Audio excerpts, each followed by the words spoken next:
Estados Unidos, paraíso libertário, potência imperialista ou Estado policial?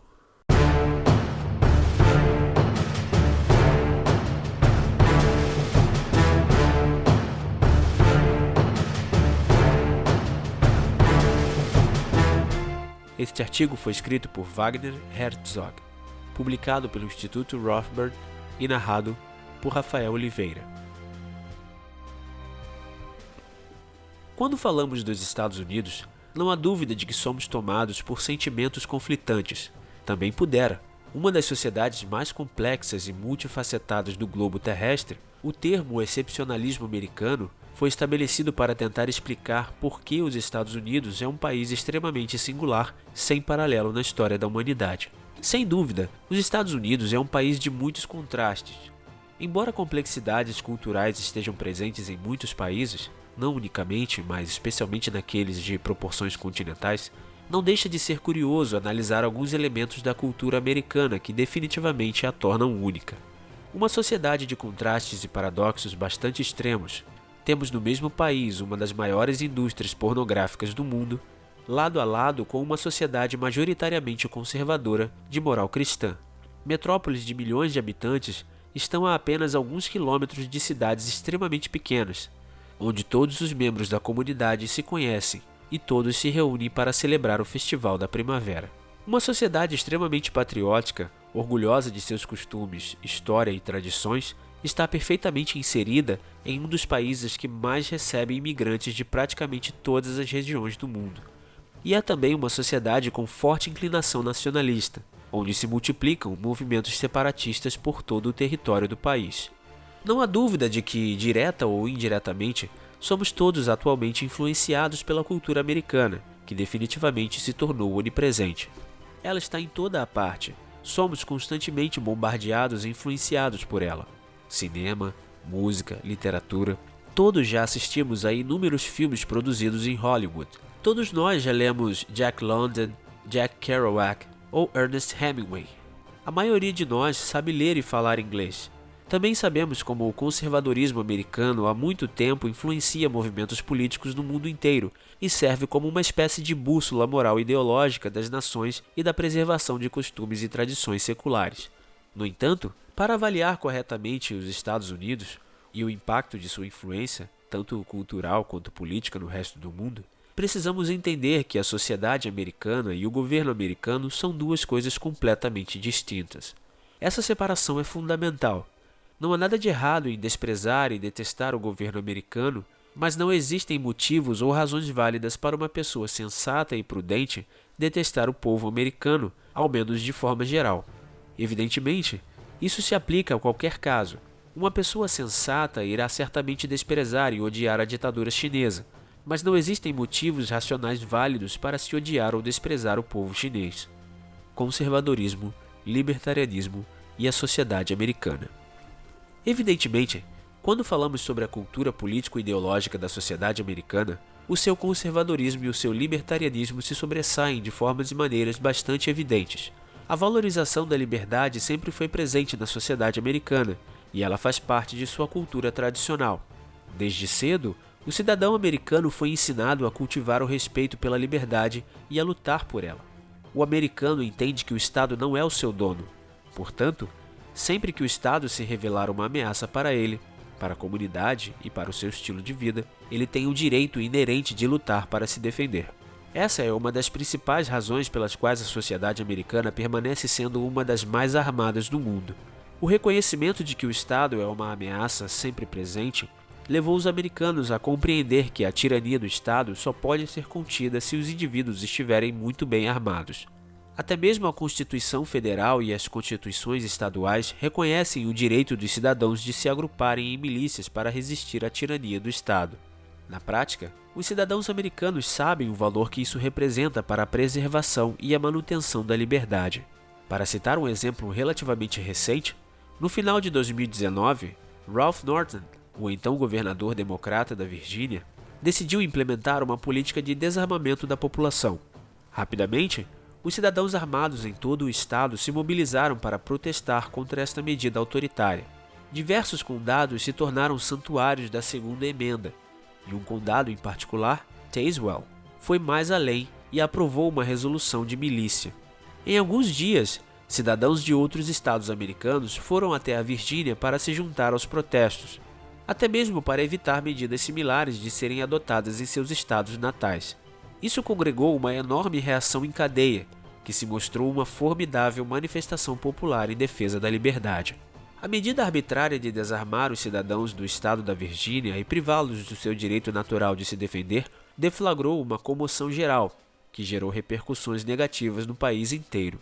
Evidentemente, essa medida não foi levada adiante pela Assembleia Geral do Estado, e eventualmente ela acabou sendo descartada.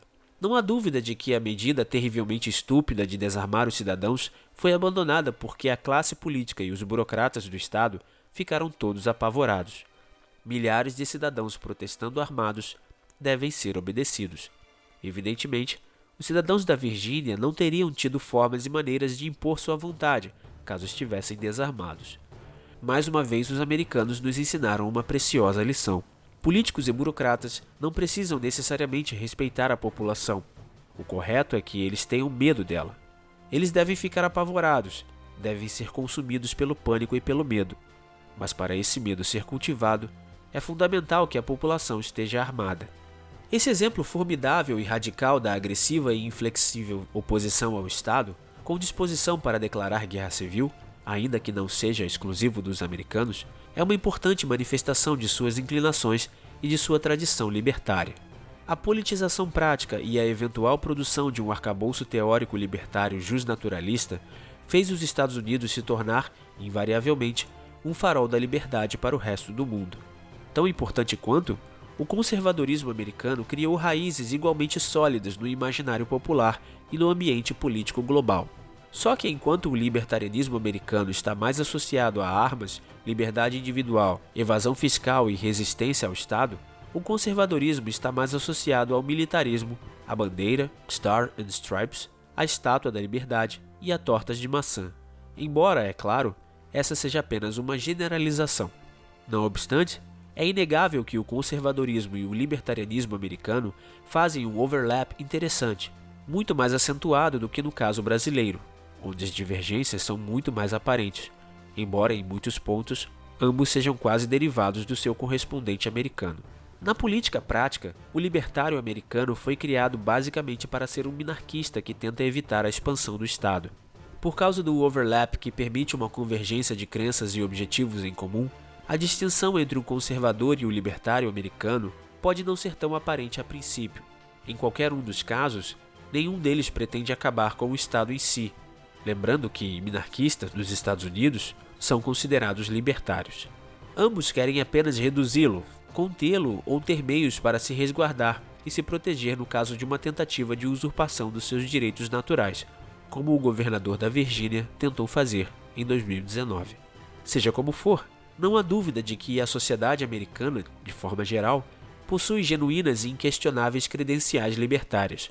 Os Estados Unidos permanece sendo um dos países que tem maior número de armas nas mãos da sociedade civil.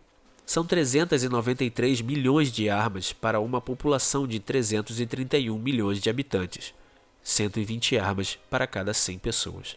No balanço geral, temos uma sociedade que resiste de forma prática à expansão do Estado e à intromissão do governo em suas vidas, e que permanece sendo uma das mais livres do mundo. No entanto, como descrito no início deste artigo, os Estados Unidos congregam uma das sociedades mais complexas do mundo. Não podemos deixar de levar em consideração o fato de que, apenas por ser um país livre, na verdade bastante livre, especialmente se levarmos em consideração o padrão geopolítico contemporâneo, de caráter majoritariamente autocrático e centralizador, os Estados Unidos é um país de enormes contrastes.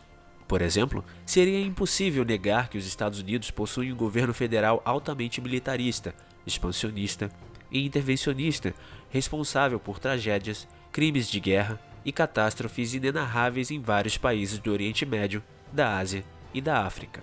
Mas como um país com uma tradição tão liberal como os Estados Unidos pode ser tão opressivo com o resto do mundo? Não seria, a princípio, contraditório que um país possa ser internamente livre, mas ao mesmo tempo se empenhe tão arduamente em subjugar inúmeras nações ao redor do mundo? Hans Hermann Hoppe chama esse fenômeno de paradoxo da política externa. E isso não é, de maneira alguma, uma contradição, mas um axioma lógico. Como Hopper explica nesta palestra, aspas, o paradoxo é esse: estados que são internamente opressivos têm economias que geralmente são fracas, mas para ser bem-sucedido em uma guerra, você precisa ter uma economia produtiva. Estados opressivos não têm uma economia florescente, então eles tendem, no que diz respeito à política externa, a ser cautelosos, porque no longo prazo eles tenderão a perder. No entanto, estados liberais, no sentido europeu, de que eles são comparativamente bons com a sua população, têm uma economia funcional e tenderão a vencer em guerras prolongadas. Portanto, os países mais liberais tenderão a ser as principais potências imperialistas. O primeiro exemplo, é claro, é a Grã-Bretanha, internamente bastante liberal, mas é claro que por muitos séculos foi a principal potência imperialista, precisamente porque eles tinham os meios para derrotar outros países. Depois, é claro, começando pelo fim da Primeira Guerra Mundial e depois de forma mais profunda depois da Segunda Guerra Mundial, este papel que antes era desempenhado pela Grã-Bretanha foi assumido pelos Estados Unidos. Fecha aspas. Nesta mesma palestra, Hopper ainda explicou a necessidade que governos terão de, aspas, externalizar o custo da agressão para outros. Políticos podem fazer outras pessoas pagarem pelos seus impulsos agressivos. O que muitas vezes restringe os políticos a cederem aos seus impulsos agressivos vem do fato de que eles terão que pagar por eles. No entanto, se você não tem que arcar com esses custos com o seu próprio dinheiro, mas pode fazer outras pessoas, seus súditos, pagarem por seus empreendimentos agressivos, então você será mais agressivo do que normalmente seria. Isso explica a tendência dos estados a entrarem em guerra uns contra os outros. Fecha aspas. Em vista dessa explicação, vamos analisar em maiores detalhes os Estados Unidos enquanto potência imperialista. As guerras destrutivas e criminosas que o governo federal americano e seu complexo industrial militar travaram em países como Iraque e Afeganistão em nome da democracia foram simplesmente a manifestação natural da cultura de uma potência imperialista que, sob as justificativas mais eloquentes, supostamente nobres e altruístas, envia seus exércitos até países distantes para pilhá-los, saqueá-los, explorar suas riquezas naturais e colocar no poder fantoches que serão aliados políticos por conveniência. Nesse aspecto, o caso iraquiano é muito interessante de ser analisado. Saddam Hussein governou o Iraque oficialmente de 1979 a 2003. A maior parte desse longo período foi com a total aprovação dos Estados Unidos. Quando Saddam Hussein passou a manifestar ambições próprias, ele deixou de ser considerado um aliado dos Estados Unidos no Oriente Médio para ser visto como um ditador opressivo e perigoso. Hoje, é fácil perceber que a invasão do Iraque ao Kuwait em 1999 deixou o governo federal dos Estados Unidos profundamente perturbado, por razões puramente econômicas. Os políticos passaram a temer que as grandes reservas de petróleo do Kuwait passassem a ser totalmente controladas pela elite iraquiana. Só que os americanos não estavam dispostos a renunciar ao precioso ouro negro com facilidade. Os americanos toleraram Saddam Hussein por um período de tempo para ver se ele mudava de ideia. No entanto, quando ele anexou o Kuwait como a 19ª província do Iraque, a elite política americana ficou histérica. Quando perceberam que Saddam Hussein não estava disposto a retroceder, o governo americano decidiu iniciar uma grande campanha difamatória contra o ditador iraquiano. Como retaliação por sua desobediência, o governo americano, em parceria com o governo britânico, inventou a mentira de que o Iraque tinha armas de destruição em massa. Eles precisavam de um pretexto para invadir o Iraque e depor Saddam Hussein, com o objetivo de instituir um governo democrático que fosse favorável aos seus interesses. Da noite para o dia, Saddam Hussein, de amiguinho bacana e aliado importante dos Estados Unidos, foi rapidamente rebaixado para a posição de tirano mais cruel da história mundial recente. Acontece que Saddam Hussein foi um déspota brutal e implacável durante todo o seu regime, sendo diretamente responsável pela morte de aproximadamente 250 mil iraquianos, de acordo com estimativas moderadas. Não obstante, ele só passou a ser considerado um tirano opressivo, bem como um inimigo da democracia e do mundo livre, quando ele perdeu sua utilidade e serventia para o governo federal dos Estados Unidos. Durante o período de sua ditadura, no qual Saddam Hussein foi extremamente subserviente aos interesses americanos, ele nunca tinha sua imagem associada à de um déspota. Tampouco seu governo era reconhecido como uma ditadura. Mas quando ele cometeu o crime de não ser apenas mais um vassalo dos Estados Unidos no Oriente Médio, ele passou a ser sumariamente demonizado, sendo posteriormente caçado e descartado da equação geopolítica sob pretextos absurdos. Saddam Hussein tornou-se descartável para o cenário geopolítico quando cometeu o crime de recusar-se a ser apenas, e tão somente, mais uma marionete do tio Sam no teatro de operações americano no Oriente Médio. De todos os crimes que ele cometeu, esse certamente é o mais digno de perdão.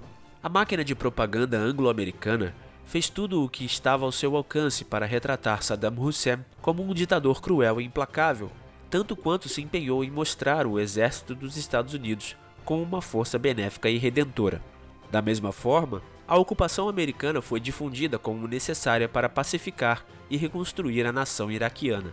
Evidentemente, o exército dos Estados Unidos não depôs o ditador por benevolência ou por amor ao povo iraquiano. Muito pelo contrário. Em seu livro, Iraque, dos primórdios à procura de um destino, o diplomata brasileiro Bernardo de Azevedo Brito escreveu, aspas, na medida em que Tony Blair passou a apoiar de imediato a política maximalista dos Estados Unidos em relação ao Iraque, ficou claro que Washington e Londres estavam determinados a derrubar Saddam Hussein a qualquer custo, segundo uma lógica que nada tinha que ver com as armas de destruição em massa, nem muito menos com preocupações em matérias de direitos humanos. Sobre a motivação de tal determinação, só se poderá especular. Mas não seria de surpreender que um dia fique patente que os Estados Unidos foram levados a invadir o Iraque em 2003 a fim de promover os seus interesses econômicos e geopolíticos, em particular no que diz respeito à segurança nos suprimentos de petróleo, à alegada ameaça do Irã e aos múltiplos compromissos de Washington com Israel. Haveria de ter em conta que, se a simples troca do líder teria sido cogitada em 1991, a época de Bush pai, o que era desejado agora era a mudança no Iraque de toda uma cúpula. Fecha aspas. Não há dúvida nenhuma de que o governo federal dos Estados Unidos agiu no Iraque para atender a interesses muito particulares, da mesma forma como agiu no Afeganistão, no Vietnã e em muitos outros países do globo terrestre por razões muito similares, que nunca foram nobres, benévolas ou altruístas. A desculpa de levar a democracia, combater o comunismo ou combater o terrorismo em tais países nunca passou de uma prerrogativa política infantil para iludir o grande público. As prioridades do governo federal americano sempre consistiram em consolidar a hegemonia de seu complexo industrial militar no mundo inteiro para conter a ascensão e o fortalecimento de potências concorrentes, como Rússia e China, se aproveitar de todos os recursos naturais possíveis e imagináveis e ampliar o monopólio do cartel financeiro internacional, que é controlado por poderosas dinastias bancárias que insistem em endividar o mundo inteiro através do controle de órgãos supranacionais como o Fundo Monetário Internacional. No entanto, sabemos perfeitamente que a lista de crimes de guerra que já foram perpetrados pelas Forças Armadas dos Estados Unidos sob as ordens da Casa Branca é simplesmente infindável. Poderíamos preencher enciclopédias inteiras se fôssemos fazer uma lista extensa e abrangente dos crimes de guerra perpetrados pelo tio Sam em nome da paz, da liberdade e da democracia.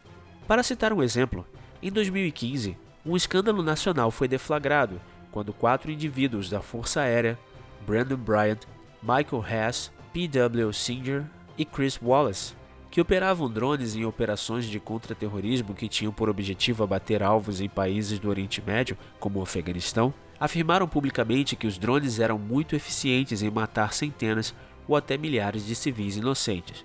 Os 4 indivíduos alegaram que seus superiores simplesmente diziam que eles deveriam exercer suas funções sem contestá-las e simplesmente ignorar os danos colaterais como se estes não existissem.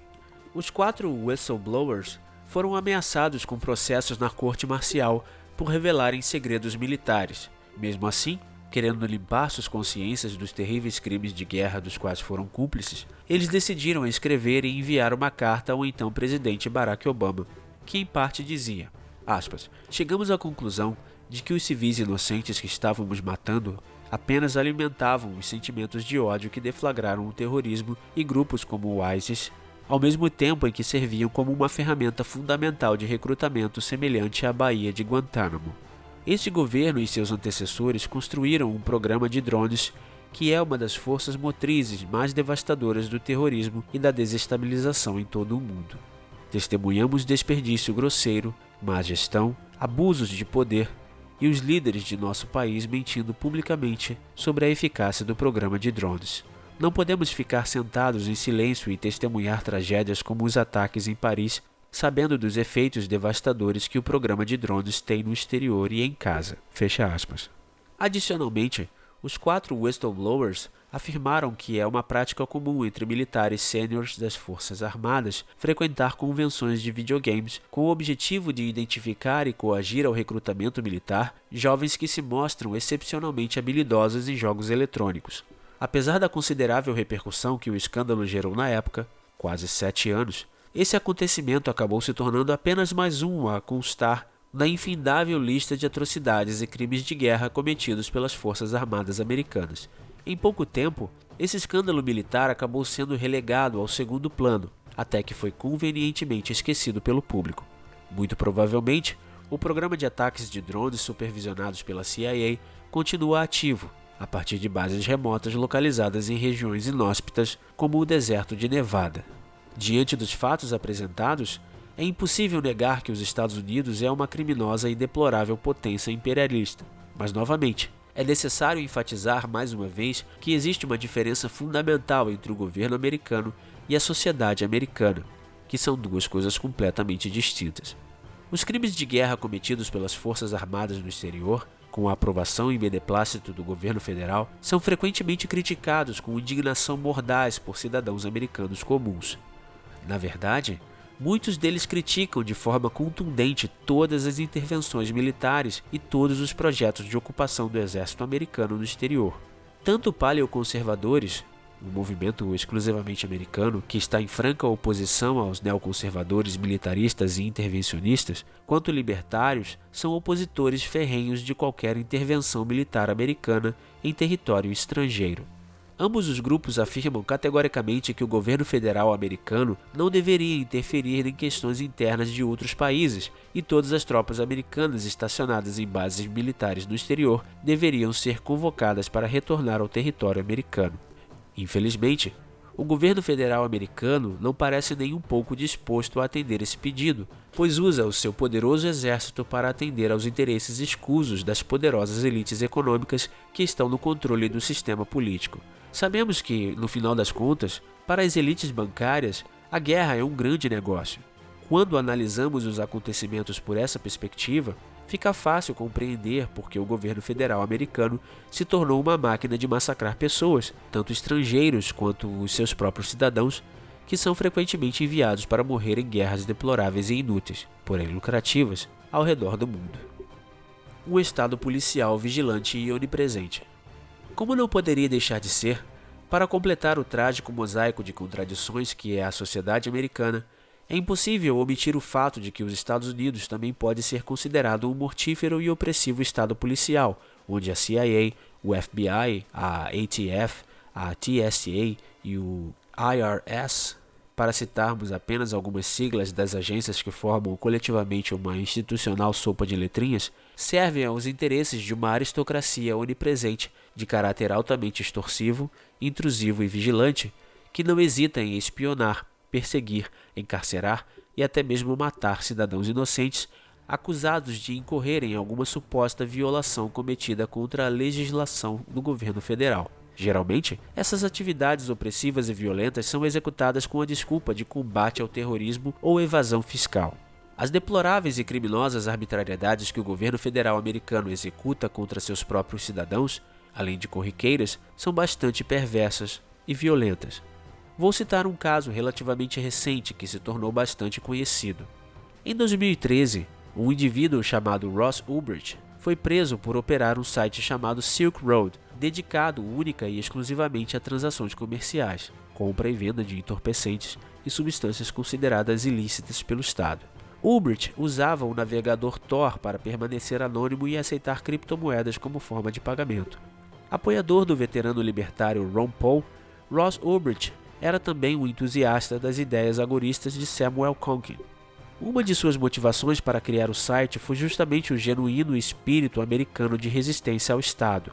Como todo bom libertário, Ross Ulbricht via impostos como extorsão e a sonegação como um ato de legítima defesa do indivíduo contra o Estado. Depois de muitas investigações, a Receita Federal Americana, IRS, conseguiu conectá-lo ao Dread Pirate Robert, pseudônimo que Ulbricht usava online. Depois de alguns meses de investigação, os agentes da Receita Federal conseguiram ligá-lo ao Silk Road, obtendo provas de que ele era o responsável pela manutenção do site. Em outubro de 2013, Ross Ulbricht foi preso. Em maio de 2015, ele foi condenado a 2 sentenças de prisão perpétua com um adicional de 40 anos, sem a possibilidade de liberdade condicional. Via de regra, nem mesmo estupradores e assassinos, que por sua vez devem ser acusados e penalizados, pois cometeram crimes reais, recebem sentenças judiciais tão pesadas nos Estados Unidos.